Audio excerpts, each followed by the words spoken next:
Hi there, it's Mrs. Heisey, and I'm going to make a couple videos to show you a couple different things that are important for virtual learning. Whether your in-person student is now virtual or whether your virtual student is still virtual, I think these are good things to go over. This packet, I think I've emailed it already, and if not, I will. And I've also printed it out, so all of the students in person had a copy go home with them yesterday because today is Friday, November 20th. Now, this is our new virtual schedule. There is reading and math all in the morning before 11 o'clock. So it's going to be a very busy morning. Students need to log onto Canvas at 8:10 for attendance, and they need to be doing the morning work video and questions that I have posted, which I will show you in a different video. Now, students need to get on Zoom at 8:45 in the morning. It is earlier than it has been in the past. It used to be 9:10. Now it's 8:45. Now, there's a 5-minute leeway window, okay? Students need to be on by 8:50, and if not, they'll be marked tardy.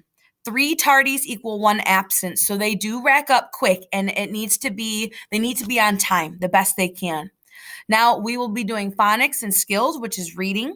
Then we have a little bit of a break, and then we will have math for about an hour. Math sometimes goes a little shorter, which is fine with me because that gives kids a little bit more of a break. Many students will be in reading interventions with the reading interventionists from 11 to 11:30.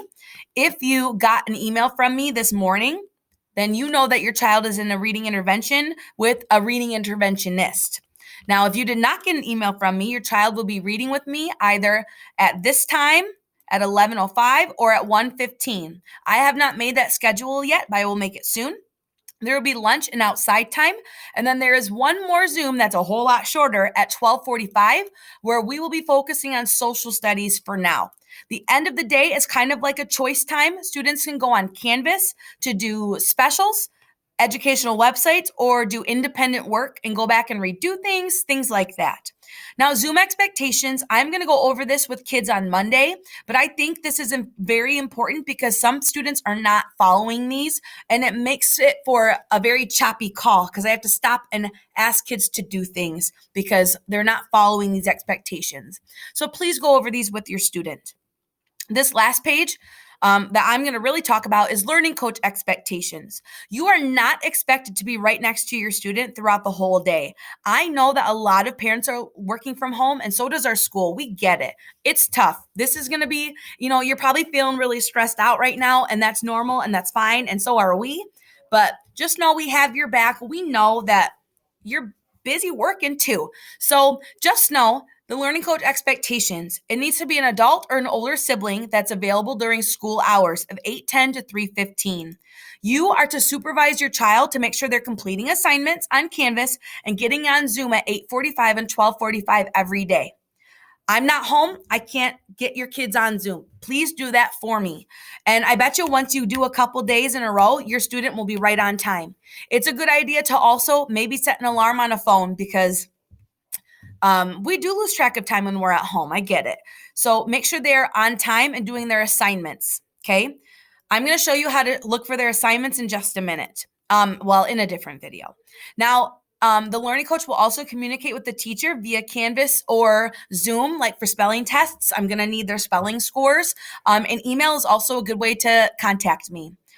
Your student will attend all mandatory testing, whether it is via Zoom or at school. Right now, we don't know what the state will tell us, but if there's testing, it's not our choice. The state is telling us to do it, and we have to follow what they say.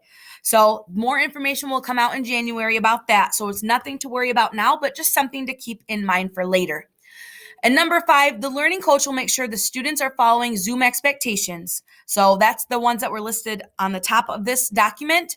And if your student is not following expectations, and I'm not seeing anyone, talk to them or help them change what they're doing, I will be emailing you. And it's not to be like,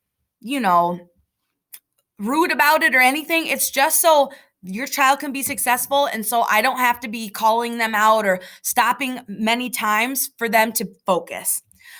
We do thank you for all you're doing as a learning coach. We know this is a hard transition. We are here to help, and I want you to know that the rest of this document is for you to read. It's important, and there's things about attendance and tech support stuff on there as well.